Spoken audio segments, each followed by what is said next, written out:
Wages and prices often play leapfrog.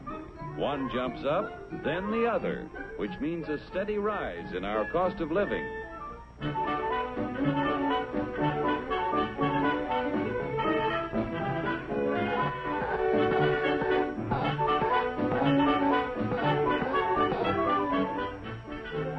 The Dilly Doll Factory is a happy shop. But Joe, our doll painter friend, seems to be a little down in the mouth, which even shows in his work.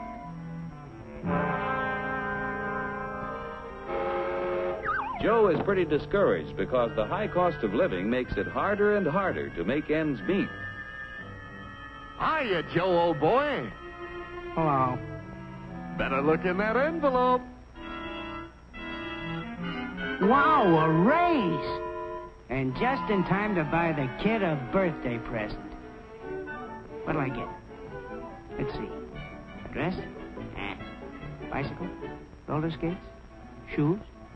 A book? A doll? A doll!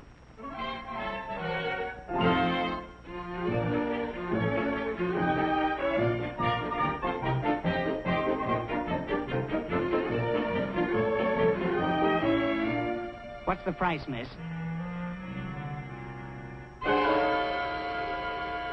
I work in a factory that makes this doll. $2 is too much. I'm very sorry, sir, but your company charged us more for this shipment, so we had to raise our selling price. We got a wage increase, all right, but it couldn't raise the price that much. It just takes a little wood, rubber, paint, cloth, and a phony wig to make that doll. There's only about 10 cents worth of materials in the whole thing. You pirates, crooks, bandits, you robbers! You're right about the cost of raw materials in that doll, about 10 cents worth.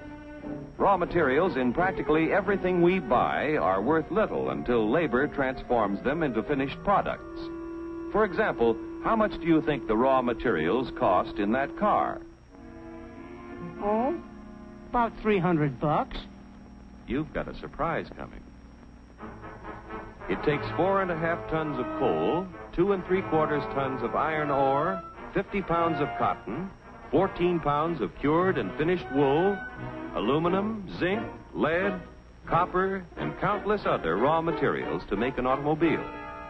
Without the addition of labor costs, these things are worth about $22. The raw materials require the accumulated labor of thousands of people in countless crafts to transform them into a finished automobile. Miners dig the coal and iron ore. Railroad and maritime workers transport these materials to the steel mill, where workers convert the ore into finished steel. The wages of railroad workers add to the value of steel when it is transported to automobile factories. The cotton that goes into a car accumulates labor cost from the farmer who tills the soil, from workers who sow the seed, and help to raise the cotton. Wages paid to other workers add to the value of the cotton as it is moved from the field to the cotton gin where it is processed. Other workers transport the cotton to the automobile factory. The wool that is used to make a car is worth little while it is still on the sheep. When the labor cost of a sheep shearer is added, the value of the wool is increased by his wages. When all of the parts and materials finally reach the factory for assembly, the labor cost of automobile workers must be added to the price of the car.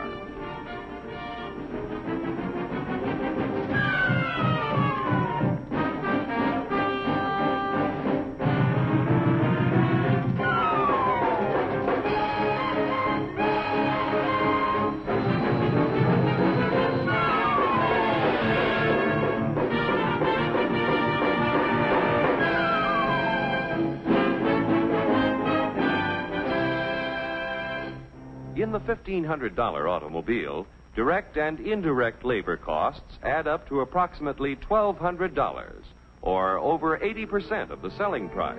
That's before taxes. And what happens to the other 20%, or $300? Raw material cost, $22. Profit to producers of raw materials and allied industries, $89. Profit to part manufacturers, $47. Profit to local dealer, $77. Profit to car manufacturer, $65. Now, when you add $400 for taxes, the cost is $1,900 to the buyer. Like the dolls you make, an automobile has a low raw material cost and a high labor cost, and that goes for practically everything we buy. Oh, yeah? Well, what's the labor cost in a buck's worth of steak? We'll start back at the farm where Bully Boy was raised. The selling price of meat has to include the labor cost in producing the feed, in building fences, and constructing housing for our animal friend. It takes a lot of costly care to get Bully Boy ready for the market. Wages have to be paid to railroad workers who provide our friend with care and courtesy on his way to the stockyards. Preparing Bully Boy's anatomy for the butcher shop costs money, too. The family butcher figures in his wages every time he sells a thick, juicy steak. Forgetting taxes for a moment, the labor cost in a dollar's worth of meat adds up like this. Workers raising beef, 24 cents. Transportation workers, 1/2 cent. Packing house workers, 42 cents.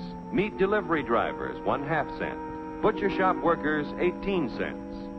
The other 15 cents goes in profits to the retailers, the packers, allied industries, and to the farmers and ranchers.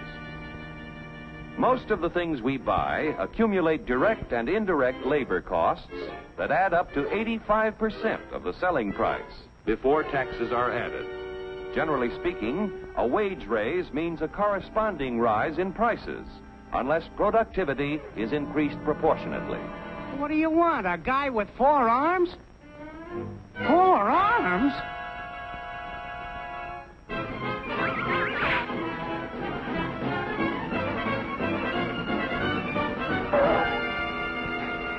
Say, I got a sensational idea. To expand productivity, labor and management must work together to develop new ideas and techniques.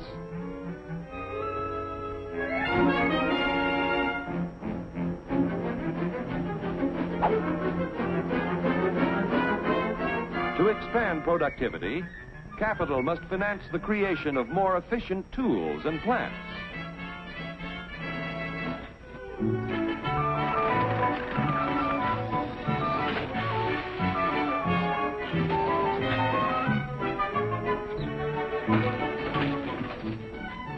The production of more and better goods at lower costs means that when you get a wage raise, it's a real raise. A raise? A raise!